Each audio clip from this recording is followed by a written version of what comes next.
La revista Latino celebra 200 años de creación de Bolivia y para conmemorar esta fecha histórica, premiaremos a los bolivianos de oro en el exterior.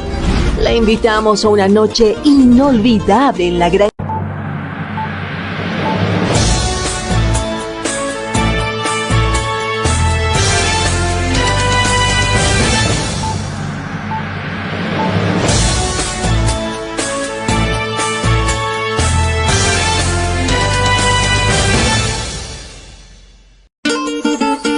La revista Latino celebra 200 años de creación de Bolivia y para conmemorar esta fecha histórica, premiaremos a los bolivianos de oro en el exterior.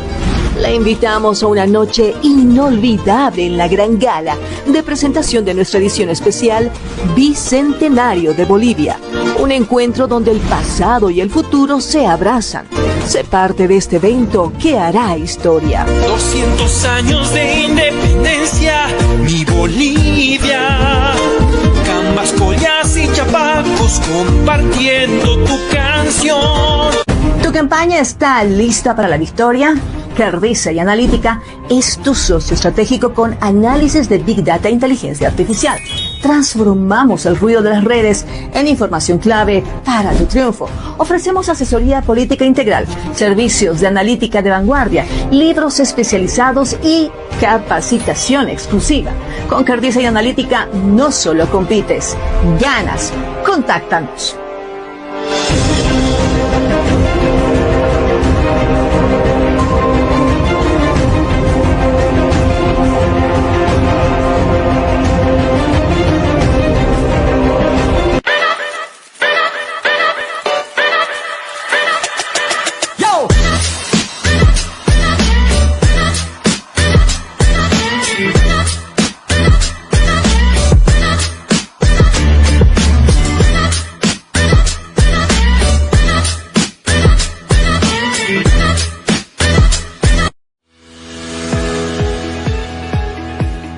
Latinos, el país que construimos, busca destacar lo mejor de la comunidad hispana en Estados Unidos y el mundo. Todos los días te informamos por nuestra red multimedia. Y no te olvides buscar nuestra edición impresa de forma gratuita todos los meses.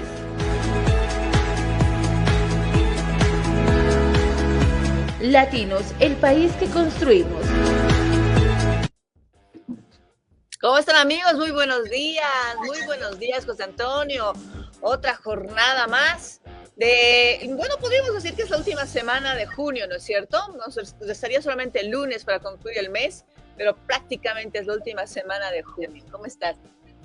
Buenos días, Miroslava, amigos y amigas. Es un placer, como siempre, saludarlos. Un cordial saludo desde Estados Unidos y también desde Bolivia. Estamos transmitiendo de forma simultánea.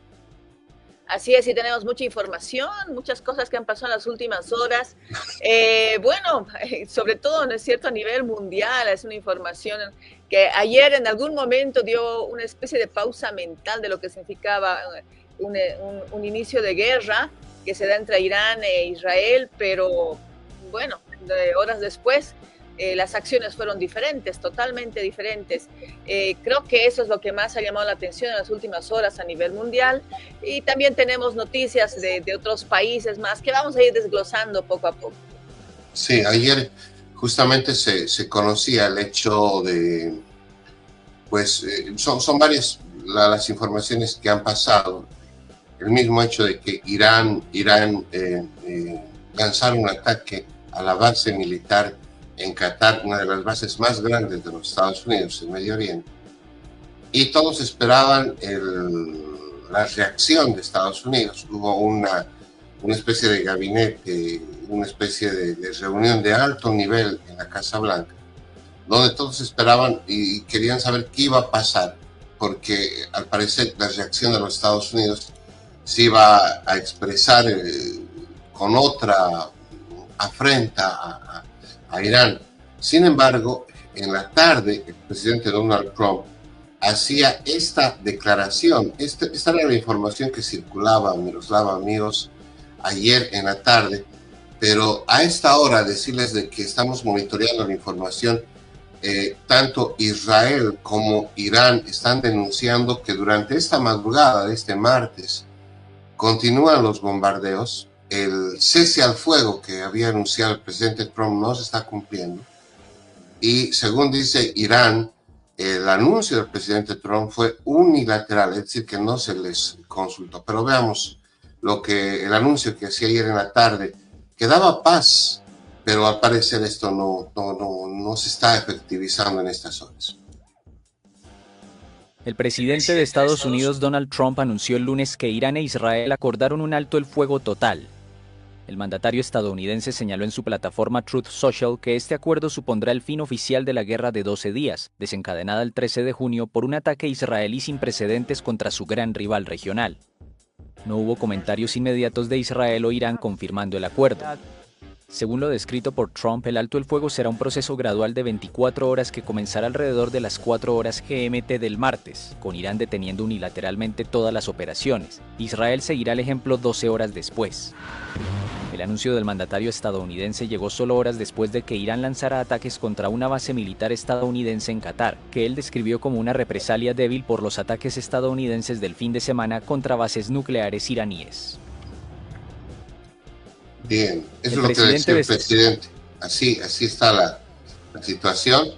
Pero tenemos el reporte de lo que dice Irán, justamente el primer ministro, el canciller iraní, se pronunció al respecto y hablaba justamente de este hecho del supuesto cese al alto al fuego. El ministro iraní de Relaciones Exteriores desmintió el martes el acuerdo de un alto el fuego con Israel anunciado horas antes por Donald Trump, pero dijo que su país está dispuesto a cesar los ataques si Israel también lo hace. El canciller Abbas Araghchi negó en redes sociales que existiera el acuerdo anunciado por el presidente estadounidense para poner fin oficial al conflicto entre los dos archienemigos. Israel inicialmente no se pronunció sobre las manifestaciones de Trump y Araghchi. En medio de los anuncios, la capital Teherán vivió una nueva serie de bombardeos la madrugada del martes en el norte y centro de la ciudad. Igualmente, los servicios de emergencia israelíes reportaron el martes un ataque con misiles de Irán contra el sur de Israel, justo antes de la supuesta implementación del alto el fuego anunciado por Trump. El lunes, a través de su plataforma Truth Social, Trump afirmó que un alto el fuego total y completo había sido plenamente acordado por y entre Israel e Irán. Según el presidente estadounidense, el alto el fuego sería un proceso gradual de 24 horas que comenzaría alrededor de las 4 horas GMT del martes, y que en la hora 24 el mundo saludará el fin oficial de la guerra de 12 días. Minutos después del anuncio de Trump, los guardianes de la revolución, el ejército ideológico de Irán, prometieron hacer que Estados Unidos lamente cualquier nuevo ataque contra su territorio. Irán atacó el lunes la base militar estadounidense de Al-Udeid en Qatar en represalia por los ataques de Estados Unidos del domingo contra 3 plantas nucleares iraníes. Antes del anuncio del alto el fuego, Trump calificó de muy débil el ataque de la República Islámica, a la que agradeció haber avisado con antelación para evitar muertos y heridos en la base militar más grande de los estadounidenses en Oriente Medio. Teherán afirmó que lanzó 6 misiles, la misma cantidad que el número de bombas que Estados Unidos había empleado al atacar las instalaciones nucleares iraníes. La guerra ha dejado más de 400 muertos y 3.000 heridos en Irán, la mayoría de ellos civiles, según un balance oficial. Las autoridades israelíes, por su parte, señalan que el fuego iraní contra Israel ha matado a casi una treintena de personas. El ministro... Bien, así está la situación. Y además terrible, ¿no? Donald Trump ha asegurado que el alto al fuego fue roto tanto por Israel como por Irán, y que no está contento con Israel, tampoco con Irán, porque, incluso ha llamado a Israel a que convoque a sus pilotos nuevamente a su país. Esto es terrible, ¿no? Porque estamos viendo algo que se está desencadenando y que está empezando a tomar otros ribetes muy peligrosos a nivel mundial. Ya lo están viendo muchas autoridades, no es un juego, se habla de un país que es... como Irán, que no ha visto de la misma manera las acciones que se han tomado en los últimos días. Sí, continúa en este momento los ataques entre Israel e Irán. Estas son imágenes de archivo de la guerra, como se ha llamado, de los 12 días. Estas son imágenes de Teherán. Así se producen los bombardeos. Este creo que es el mejor resumen de cámaras de seguridad que se ha podido conseguir. Como ustedes ven, se lanzan los misiles y se los interceptan muchos en el aire, pero otros indudablemente caen, ¿no? Y cuando caen es justamente la forma devastadora que ahora tienen realmente, su magnitud expansiva de cada uno de esos armamentos. Por eso que la gente sufre, ¿no? O sea, esta mañana, por ejemplo, decían que habían lanzado como 8 misiles a Teherán. Se habían interceptado 7, y uno de ellos solamente llegó, y había llegado a un complejo de viviendas en Israel, para ser preciso, y lamentablemente pues eran viviendas civiles, ¿no? Es decir, gente que estaba prácticamente durmiendo y recibe el proyectil. O sea, ese tipo de cosas, y prácticamente el edificio está totalmente destruido en Israel. Entonces, eso está pasando, Miralaba.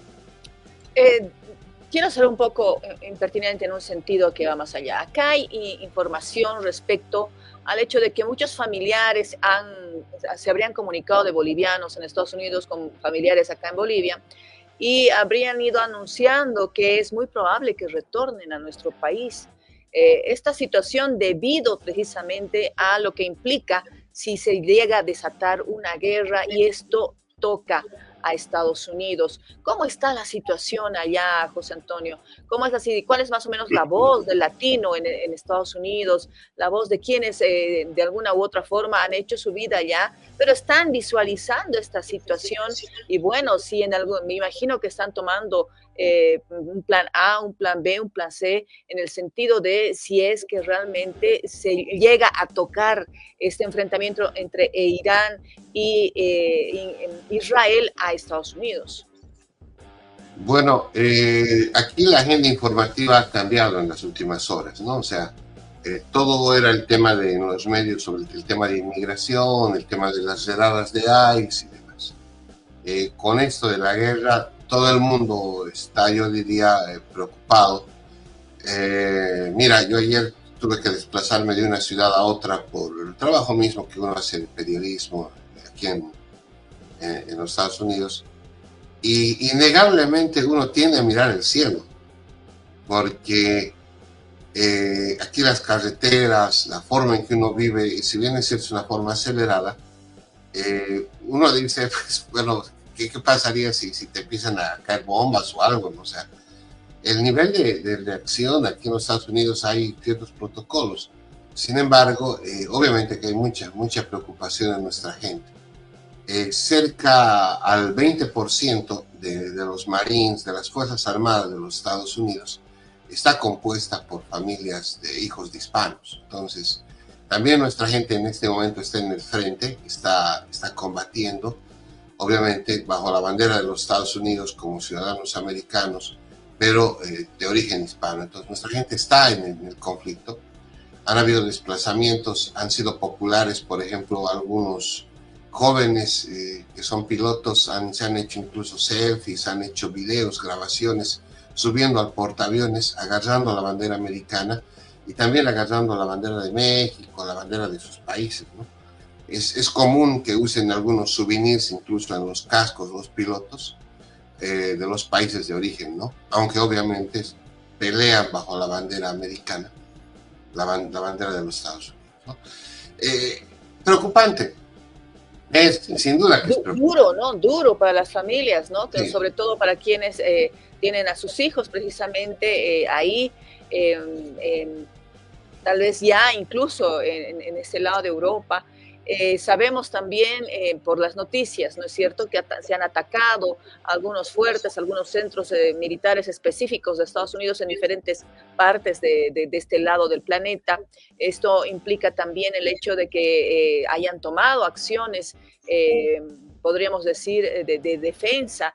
La situación, por eso decíamos, cambia un poco la figura, cambia muchísimo la figura en lo que respecta a tener que enfrentar una nueva realidad, una muy posible nueva realidad, que esperemos que en algún momento se dé un alto, ¿no? Como tú dices, yo también me estaba imaginando por el tipo de comunicados que se estaban dando, que iba más o menos por ese lado. Ahí tenemos también un comunicado.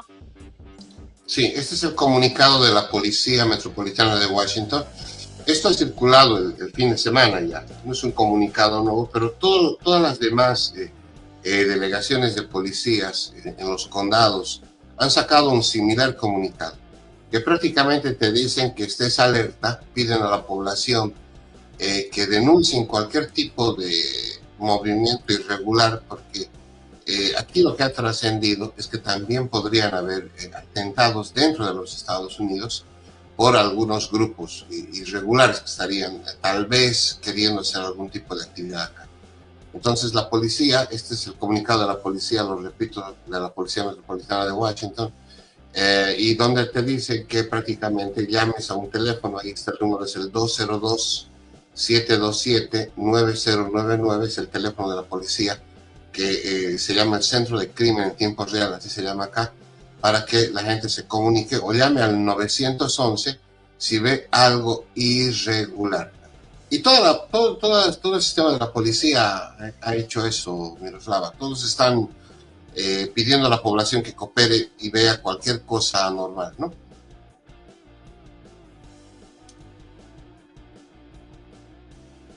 No te escucho, Miroslava, no te escucho. Perdón, que decía que todavía queda en la memoria colectiva, ¿no es cierto?, el 11 de septiembre allá en Estados Unidos, y obviamente el término de seguridad nacional tiene otra tónica precisamente en este país debido a esta experiencia que se tuvo hace años atrás. Entonces, cuando hablamos de una intencionalidad de que exista ataques internamente por parte de este país, que ya también lo habrían anunciado, ayer lo dijimos, que ellos hablaban de una especie de células que existen dentro de Estados Unidos. Esto implica también que entre los ciudadanos tengan que visualizar continuamente, no estar aprensivos ni tampoco tener desconfianza sin ningún motivo, sino en el hecho de que tienen que tener los ojos abiertos, hacer las denuncias correspondientes y dejar que las autoridades investiguen al respecto, ¿no es cierto? Sí, entonces a eso más o menos apunta precisamente este tipo de comunicado. Correcto, definitivamente. Ahora, aquí hay un comunicado que estoy justamente revisándolo, lastimosamente no lo podemos compartir, pero lo que dicen que es que el FBI estaba cooperando con ICE, el tema de las deportaciones, ahora se está replegando y el FBI va a empezar a monitorear el tema interno ante posibles amenazas externas a los Estados Unidos, ¿no? Entonces, como ves, la agenda ha cambiado acá, todo es el tema de la guerra, sin embargo, también los operativos de ICE continúan, o sea, el tema de las deportaciones no para, pero la opinión pública está con el tema de la guerra en este momento. Bueno, así estamos, que vamos a tratar de mostrarles algunas otras imágenes, algunas otras repercusiones que tenemos. Estamos haciendo un monitoreo justamente de todas las actividades. Este es un video que valdría la pena verlo al menos unos minutos. ¿Por qué es importante el tema de la planta nuclear que está haciendo o que busca? Israel ha lanzado un ataque de una magnitud sin precedentes contra Irán. El objetivo declarado es impedir que Teherán adquiera la bomba atómica. El gobierno de Benjamín Netanyahu considera el programa nuclear iraní una amenaza existencial. Irán ha aumentado considerablemente sus capacidades nucleares en los últimos años. Israel y los países occidentales, encabezados por Estados Unidos, sospechan que el país quiere fabricar el arma nuclear, algo que Teherán niega mientras defiende su derecho a la energía nuclear civil. Para entender la situación actual hay que remontarse a 2015, cuando Irán firmó con 6 grandes potencias un acuerdo para garantizar el carácter civil de su programa nuclear a cambio de un levantamiento progresivo de las sanciones internacionales que asfixiaban su economía.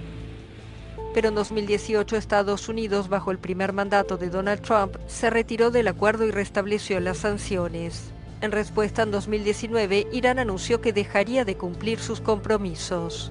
Y en los complejos fortificados de Natanz y Fordo, el país enriquece uranio muy por encima del límite que se le había impuesto en 2015.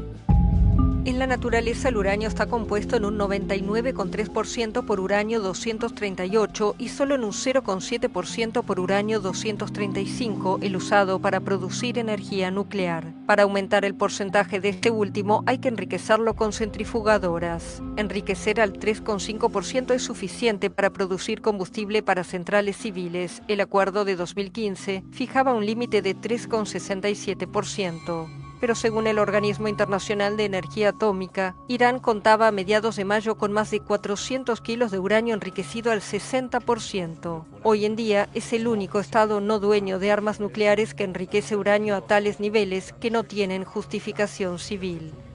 ¿Está entonces realmente cerca de la bomba atómica? Para fabricar tales armas nucleares, el enriquecimiento debe alcanzar el 90%, pero pasar del 60 al 90% es mucho más fácil y rápido que pasar del 0 al 3%. Si Teherán enriqueciera al 90% su stock de uranio ya enriquecido al 60%, podría fabricar más de 9 bombas.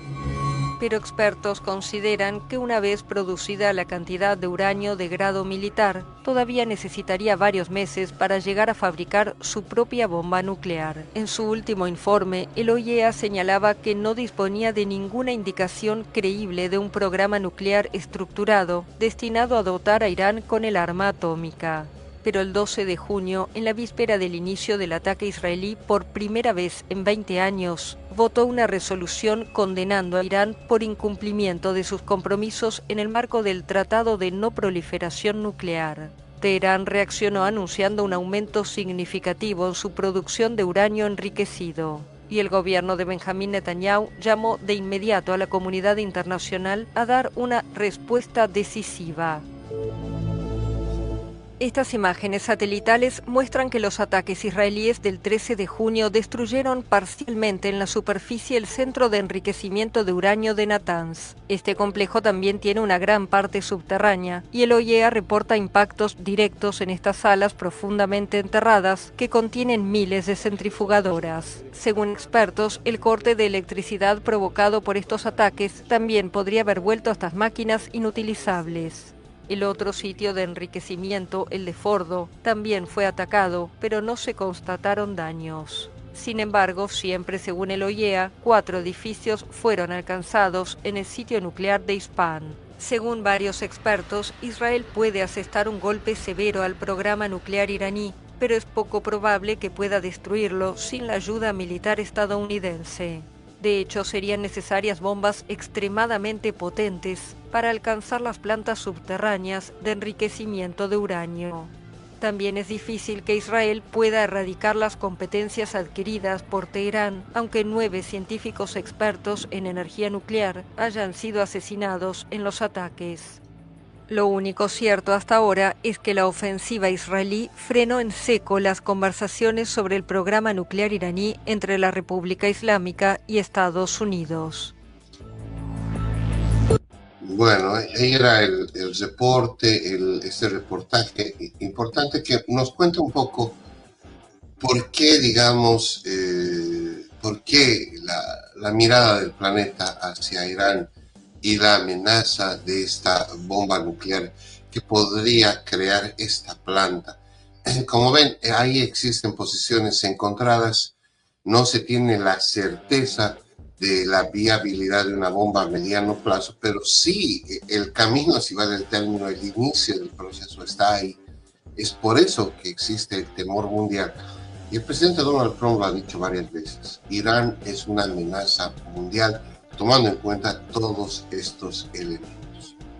Bueno, así estamos en este martes 24 de junio del año 2025, una transmisión desde Bolivia y también desde los Estados Unidos. Estamos con la misma hora en la costa este de los Estados Unidos, son las 7 de la mañana con 25 minutos.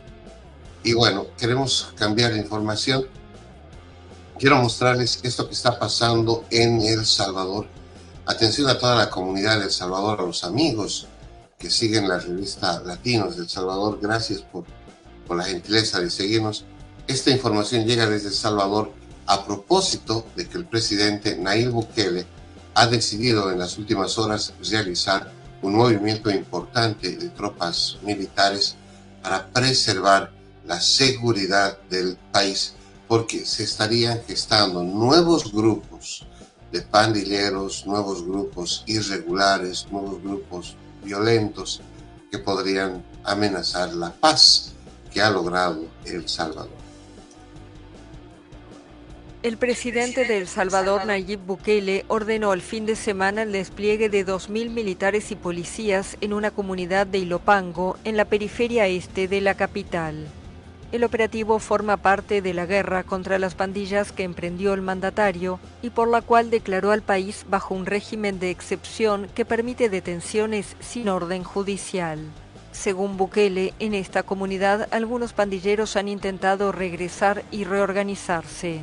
La ofensiva del gobierno contra las pandillas redujo a mínimos históricos los homicidios en el país y hace que Bukele tenga una gran popularidad.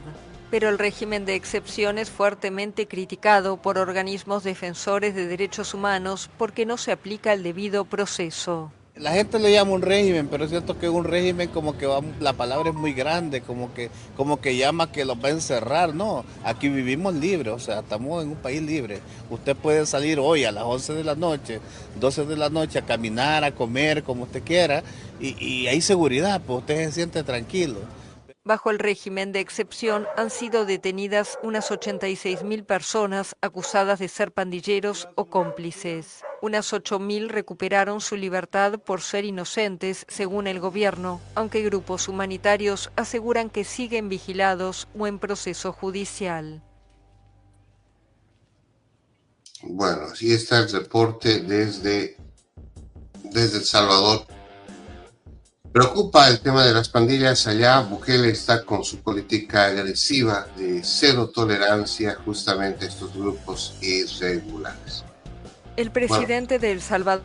Ahí teníamos el reporte y las imágenes desde El Salvador que llegan gracias a la gentileza de la televisión alemana, la televisión pública alemana. Pero y de El Salvador, amigos y amigas, vámonos hasta República Dominicana. ¿Qué está pasando en República Dominicana? Dominicana está viviendo un momento muy particular con Haití. Hay muchos ciudadanos de Haití que han pasado la frontera.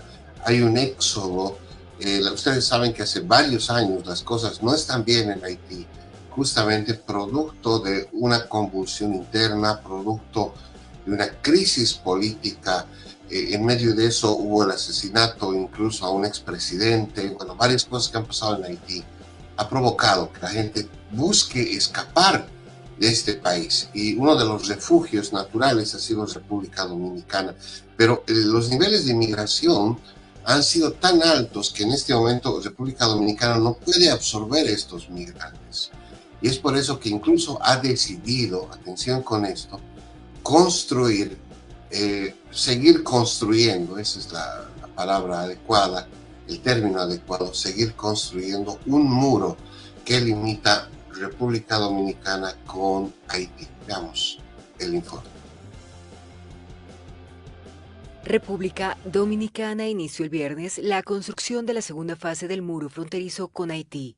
Los ministros de la Presidencia y de Defensa encabezaron el acto del primer palazo para marcar el comienzo de la construcción. Este esfuerzo que hoy impulsamos, la segunda etapa del muro norte de la frontera dominicana con Haití, que ya tiene unos 25 kilómetros debidamente levantados, erigidos, y que se van a extender hacia el sur otros 13 kilómetros más, tiene, como muy bien expresó el general Onofre, mucho sentido estratégico. La construcción de la verja perimetral comenzó en 2021 bajo el argumento de combatir la migración ilegal y la violencia que azota el país. Actualmente se extiende 13 kilómetros en la provincia de Dajabón y cubrirá unos 170 de los 340 kilómetros de la extensión de la frontera. La estructura es una bandera del gobierno del presidente Luis Abinader, que desde su llegada al poder impulsó masivas redadas y la deportación de más de 130.000 indocumentados entre mayo de 2026. No hay mejor muro que la integridad del dominicano, su transparencia y por su tierra. Haití, el país más pobre de América, sufre desde hace tiempos la violencia de bandas criminales acusadas de asesinatos, violaciones, saqueos y secuestros en un contexto de inestabilidad política. Esta violencia se ha intensificado en el último año, provocando el desplazamiento de 1 millón de personas.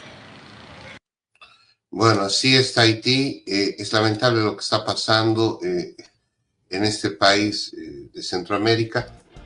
Y ahí, República Dominicana, que decide construir, ampliar el muro que divide con este país, justamente porque no está en condiciones de poder seguir absorbiendo a los nuevos migrantes haitianos. República Dominicana amplía un muro de división con Haití. Sigamos hablando de República Dominicana. Muchos acá en los Estados Unidos, en el área metropolitana de Washington principalmente, hubieron varias acciones de solidaridad ante el incendio que se produjo este año en la discoteca Jet Set allá en República Dominicana, en Santo Domingo. Jet Set era una de las discotecas más concurridas. Sin embargo, la negligencia, se dice, de los propietarios provocó una catástrofe. El inmueble se desplomó y lamentablemente murieron muchas personas allá en República Dominicana a propósito de eso. Y ahora justamente están en una fase legal para ver las responsabilidades. Veamos el informe de República Dominicana, que también aquí en el área metropolitana de Washington ha provocado se podría decir, la solidaridad de la comunidad dominicana aquí en los Estados Unidos. Más de 14 horas se extendió la audiencia donde el Ministerio Público presentó cargos formales contra Antonio y Maribel Espaillat. El órgano acusador solicitó 18 meses de prisión preventiva para Antonio y 18 meses de prisión domiciliaria para su hermana, pero la jueza Fátima Veloz no acogió esa petición e impuso una garantía económica de unos $850,000 a cada uno de los hermanos. Aquí no hay justicia, no hay nada, porque ellos deberían de pagar por lo que hicieron por tanta familia, tantos niños huérfanos que se quedaron, tanta madre que nos quedamos sufriendo, tanta familia sola. Desde este momento, nosotros anunciamos que vamos a apelar esta medida de coerción.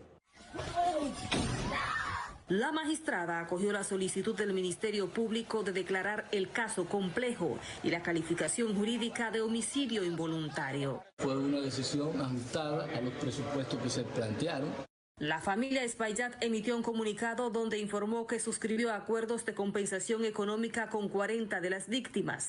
Una de ellas fue la hija de Ruby Pérez Zulinka, quien recibió un cheque por unos $17,000 y desistió de proceder legalmente. Sí, es verdad, recibí una compensación solo como miembro de la orquesta. Cada quien es adulto y sabe cuáles son sus actuaciones y sus consecuencias. El Ministerio Público continúa con la investigación de esta tragedia que conmocionó al país y ahora se prepara para someter su recurso de apelación. Es la información desde Santo Domingo. Ilia, regreso contigo. Bien, ahí teníamos el reporte internacional. Miroslava, volvemos contigo. No te escuchamos, Miroslava, tu audio está... Decía que son 236 que fallecieron en ese incidente, ¿no? Es un número realmente alto. Sí, aquí ha provocado muchas protestas. Bueno, en Santo Domingo indican los oriundos de allá que era una de las discotecas más populares.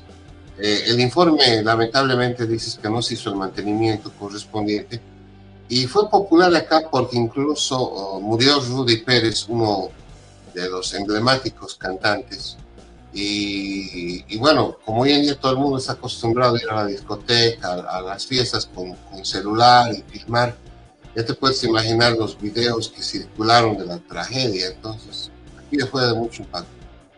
Claro, eso no, terrible, terrible. Entonces me imagino que la investigación obviamente es a detalle, pormenorizada, ¿no? Sí, por eso justamente provocó mucha rabia en la gente que salgan en libertad condicional pagando una fianza. Bueno, la fianza fue de casi $1 millón, ¿no? O sea, lo que pagaron, son 850,000 que pagaron, y a eso se suma el hecho de que tienen que firmar garantías. O sea, la justicia le está pidiendo varias cosas. De todas maneras, aquí la gente pide pues una sanción más severa. Habrá que esperar qué pasa, porque esto no termina acá, hay mucha gente involucrada.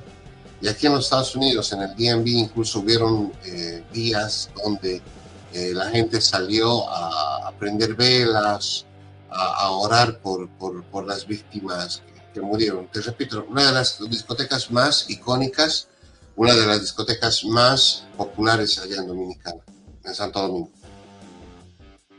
Así es. Bueno, la noticia, imagino, para todos ha sido muy traumática, sobre todo para las familias allá en República Dominicana. Sí. Pasemos, vámonos hasta nuestra amada Bolivia. ¿Qué tenemos en Bolivia, Miroslava? Bueno, hace 2 días ha concluido la reclusión de Arturo Murillo, quien habría sido el ministro de Gobierno precisamente durante la presidencia de Yanine Áñez. Escuchemos qué es lo que decía, ¿no es cierto?, una autoridad respecto a la posible deportación que están esperando de esta exautoridad. Emitido toda la documentación necesaria vía diplomática para que el Departamento de Estado del país donde se ha solicitado la deportación se le ha hecho conocer que este señor tiene 2 sentencias ejecutorias, bueno, 2 sentencias que han ameritado por 2 procesos de gases, como ustedes lo conocen, Gases Brasil, Gases Ecuador, y claro, tiene otros procesos los cuales ellos cuentan, sea casos en Cata, sea caso Guayani, sea casos, por ejemplo, de legitimación de ganancias ilícitas, entre otros que ya conoce el gobierno norteamericano. Por lo tanto, respecto a la deportación, estamos tomando todos los recaudos necesarios con todas las instituciones encargadas y que ameritan en ese aspecto para que tengamos de alguna manera ya noticiar a todos ustedes en el momento que sea pertinente y claro, con toda la información que este señor va a ser deportado. Eso es por lo pronto por lo que podemos informar. Paralelamente a ello, seguramente ustedes tendrán la inquietud de la extradición. Es otro procedimiento, es un procedimiento que de alguna manera ya se ha solicitado, como en el caso, por ejemplo, en el caso denominado Gases Brasil, donde él cuenta ya con una sentencia. Se han realizado y se están realizando todas las gestiones necesarias para que de alguna manera este señor sea, de alguna manera se solicite la extradición. No es un procedimiento particular judicial que se lo está realizando por las autoridades, tanto judiciales, Ministerio Público y todas las autoridades que componen, en este caso, las partes acusadoras, para llegar a un buen puerto en el otro caso necesario del tema de la del tema de la extradición. ¿Hay tiempos y plazos?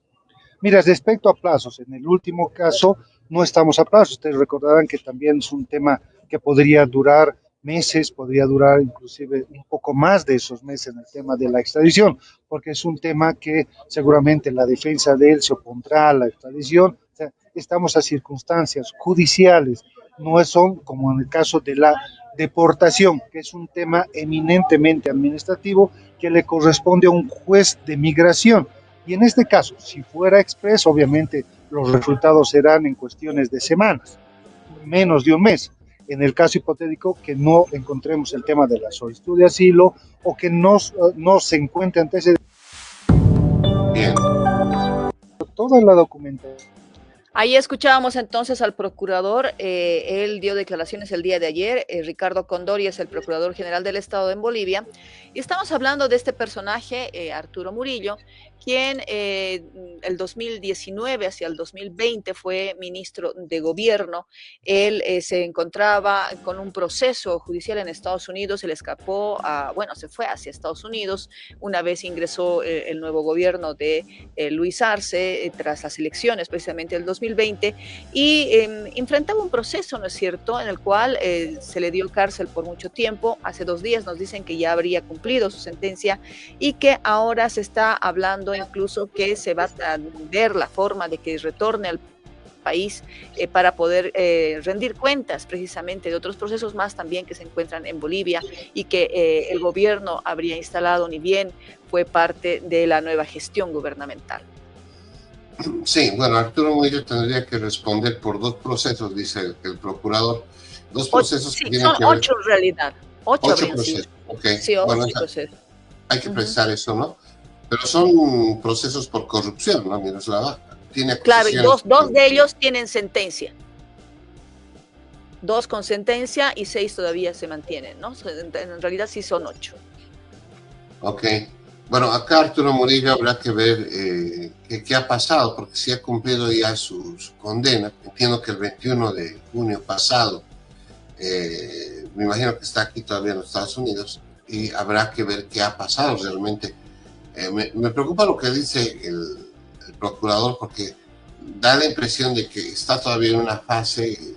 Me imagino que Bolivia está monitoreando qué está haciendo el señor Murillo, o sea, lo debe tener en la mira, y seguramente vamos a conocer qué pasa. ¿Qué circunstancias hay para que uno pueda pedir asilo? Tal vez podríamos dar un poco más de detalle.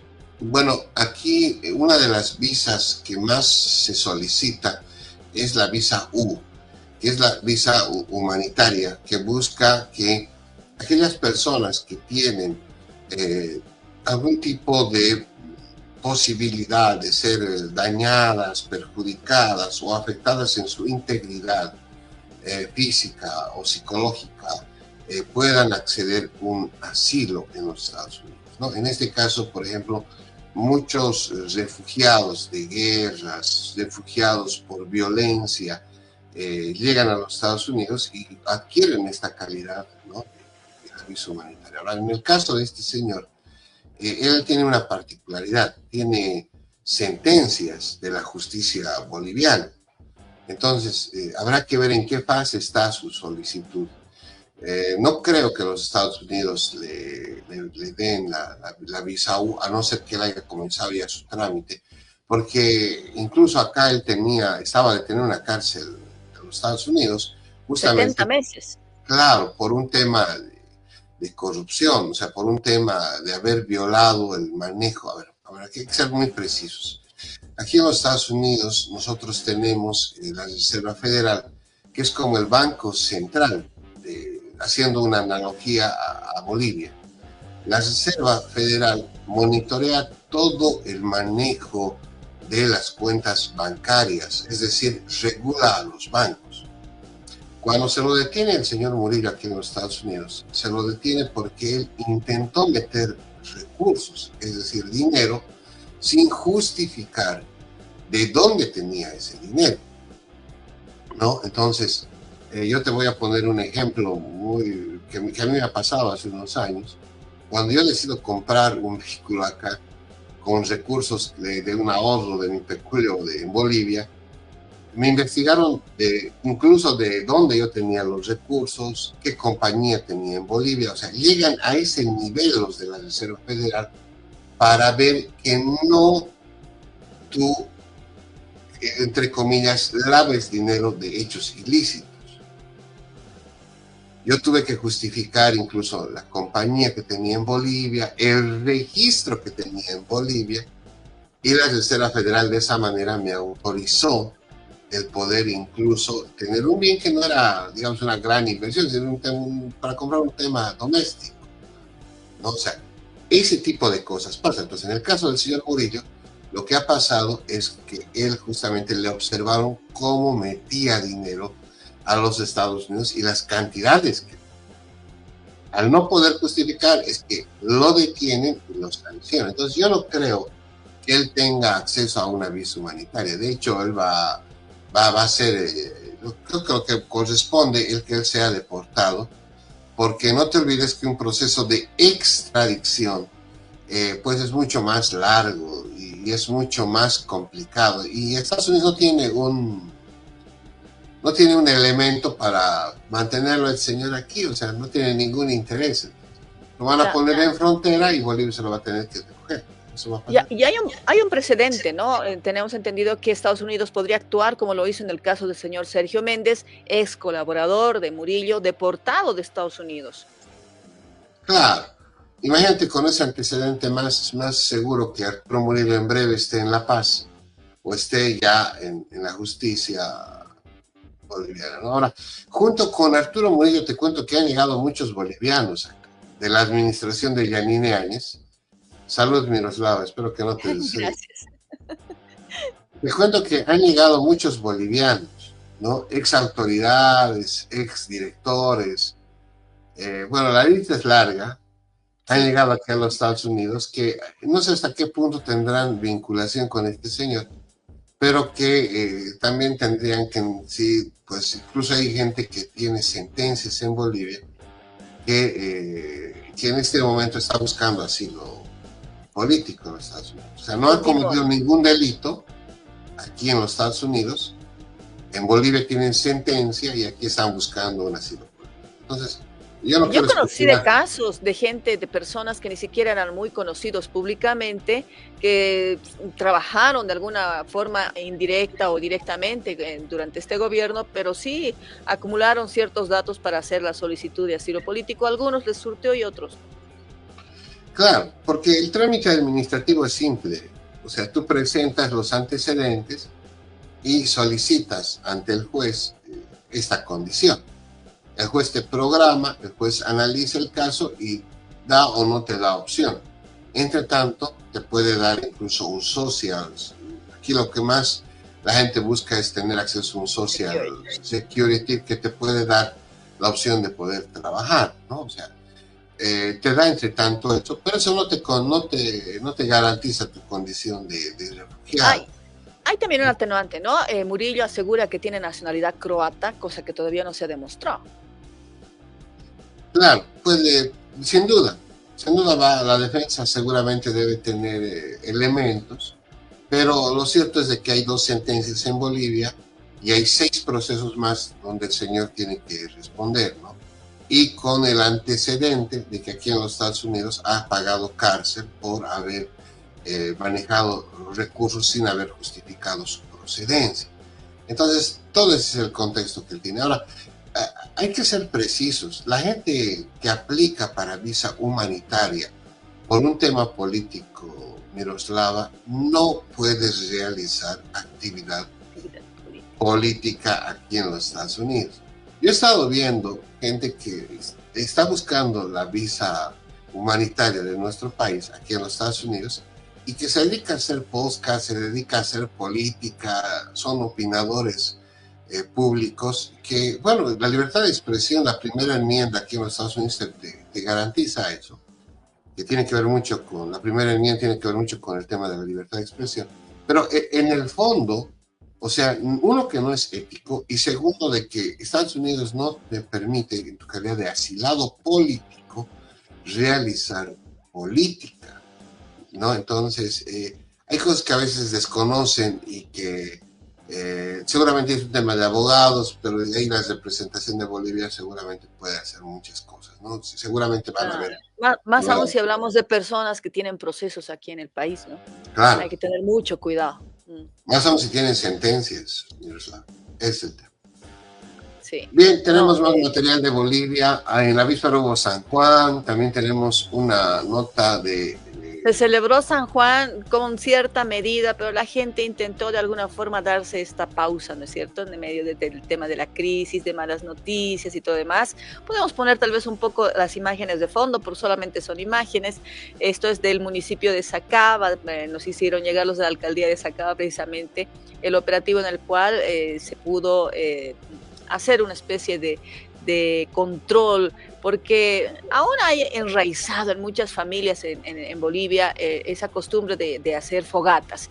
Recordemos que hace unos 50 años atrás, por lo menos, nuestro país, me imagino que en otros países también, se acostumbraba a hacer fogatas, reunir a la familia, tomar, digamos, unos consomés, jugar con las estrellitas, los juegos pirotécnicos, y bueno, todo se ha reducido a una fiesta de la salchicha, porque lo único que ahora se puede hacer son hot dogs en casa, compartir en la familia haciendo estos hot dogs, jugar con algunas que otras estrellitas y pequeños juegos pirotécnicos, porque también los juegos pirotécnicos de alguna forma han sido prohibidos, ¿no es cierto? Porque esto afecta al medio ambiente. El día de hoy te puedo decir que hemos despertado con una cierta pequeña y leve humareda que se ve en el horizonte. Antes esta situación no era así, podríamos decir, tú salías de la puerta de tu casa y no podías ver hacia el otro lado de la calle por el humo, la humareda, de la nariz te salía incluso el humo, y era bien complicado hablar del tema del medio ambiente. Era una situación en la cual han tenido que salir varias normativas para poder delimitar un poco este sentido, ¿no?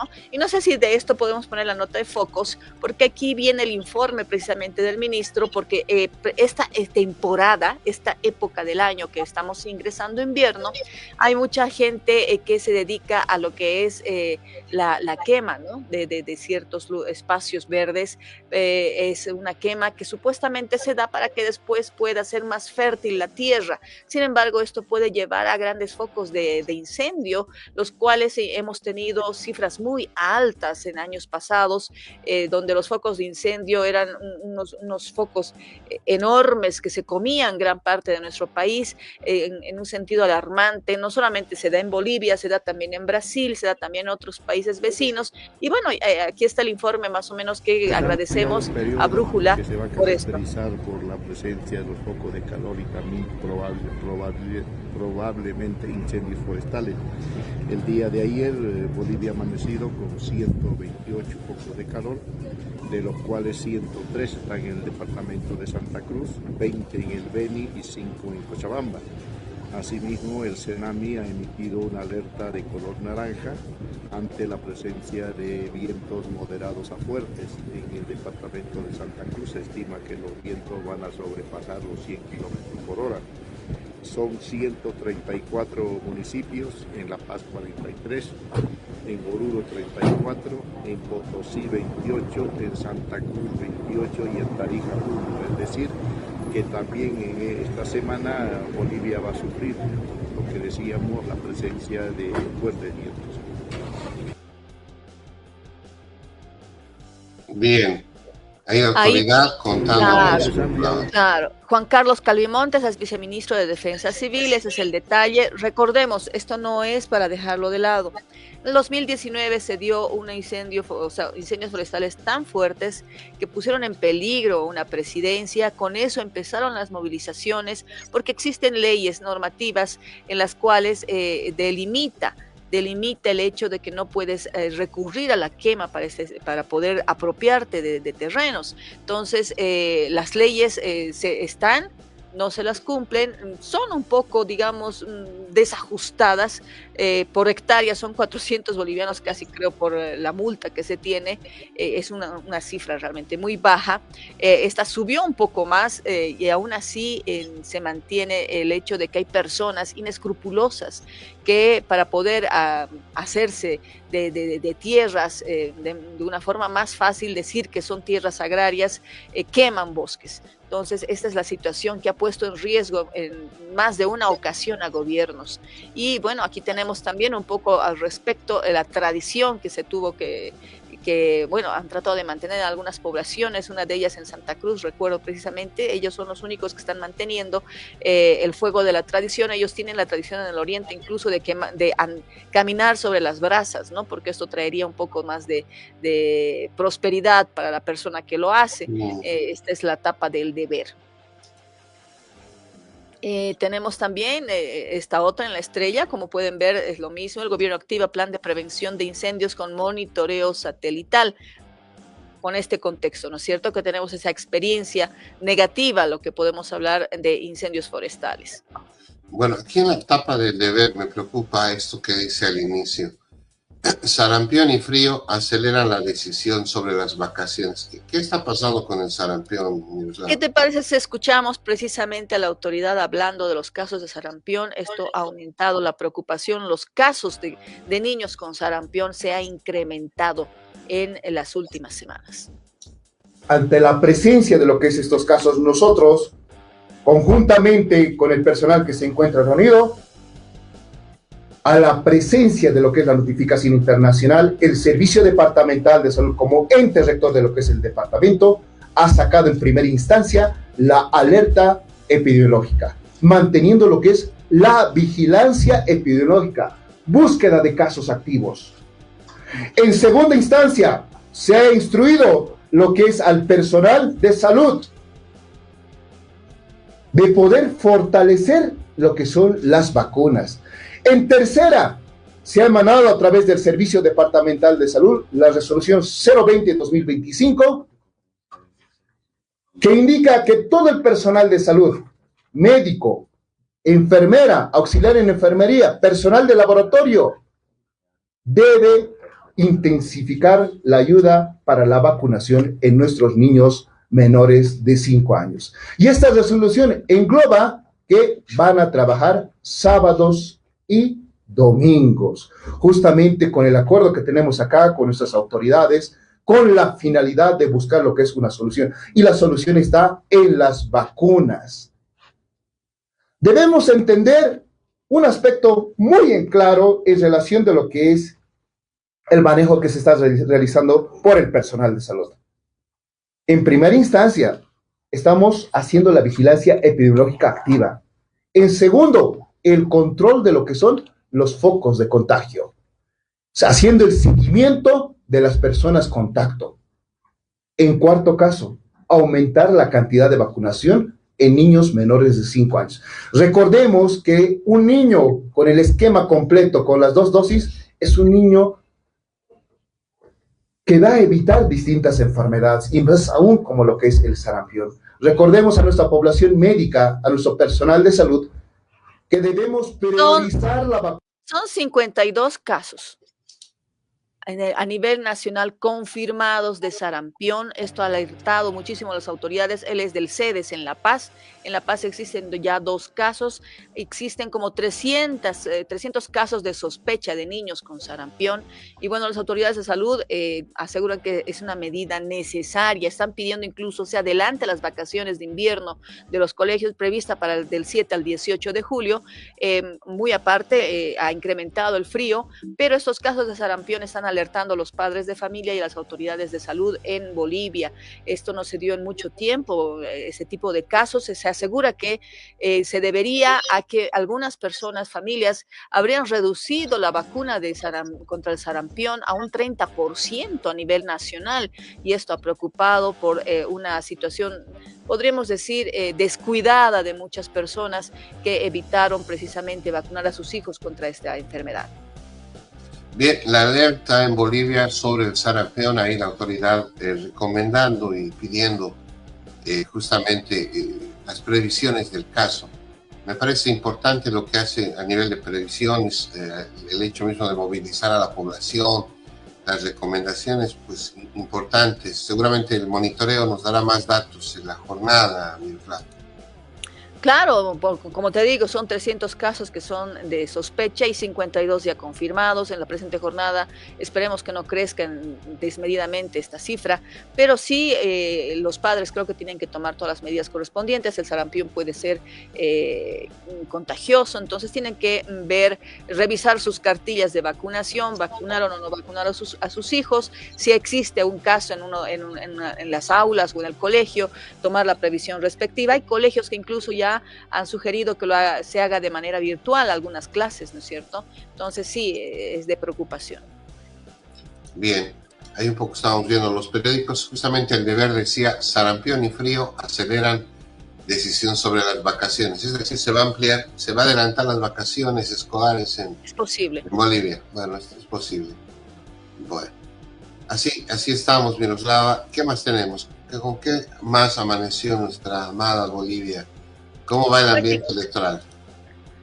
El ambiente electoral, bueno, se están cocinando las alianzas, como se decía, se está hablando muchísimo en el sentido de que existan alianzas que te avisé el día lunes. Recuerdas, Evo Morales tuvo una reunión en la UCAeñe en la cual él estaba convocando a un bloque de unidad de la izquierda para precisamente de alguna forma estar presentes como gobierno.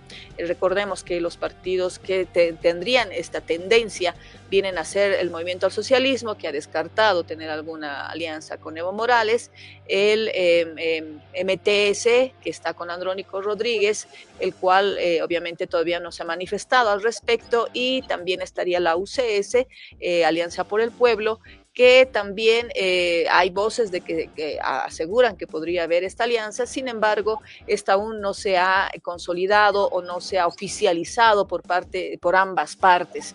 Entonces son esos detalles que se están teniendo al respecto.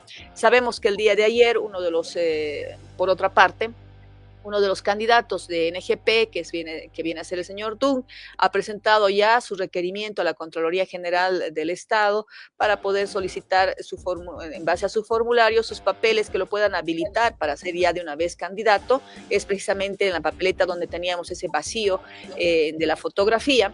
Esto se da generalmente de 24 a 48 horas, dependiendo del caso. Puede ser que de él sean 48 horas cuando tenemos un plazo hasta este miércoles. Esperamos realmente que pueda llegar a los plazos correspondientes, depende mucho de cómo avance su tramitación. Creo que estuvo un poco a destiempo.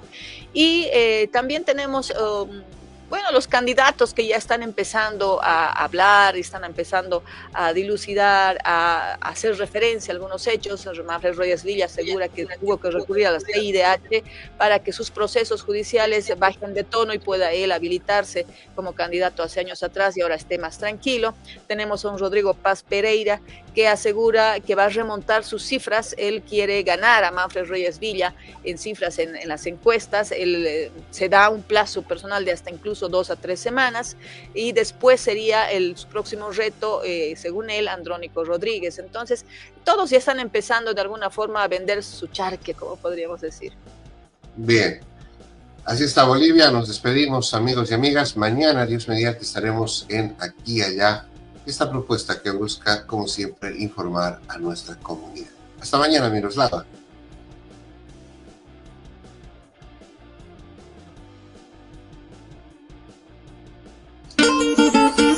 La revista Latino celebra 200 años de creación de Bolivia y para conmemorar esta fecha histórica, premiaremos a los bolivianos de oro en el exterior. La invitamos a una noche inolvidable en la gran gala de presentación de nuestra edición especial Bicentenario de Bolivia. Un encuentro donde el pasado y el futuro se abrazan. Sé parte de este evento que hará historia. 200 años de independencia, mi Bolivia. Cambas, collas y chapacos compartiendo tu canción. ¿Tu campaña está lista para la victoria? Cardiza y Analítica es tu socio estratégico con análisis de Big Data e Inteligencia Artificial. Transformamos el ruido de las redes en información clave para tu triunfo. Ofrecemos asesoría política integral, servicios de analítica de vanguardia, libros especializados y capacitación exclusiva. Con Cardiza y Analítica no solo compites, ganas. Contáctanos.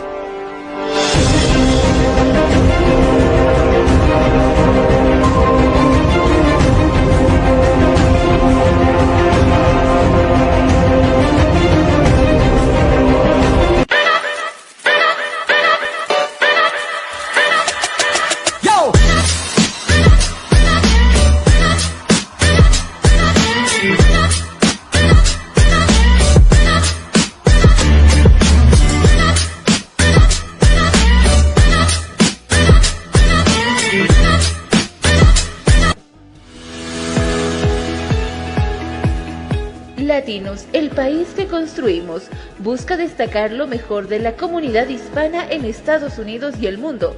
Todos los días te informamos por nuestra red multimedia. Y no te olvides buscar nuestra edición impresa de forma gratuita todos los meses.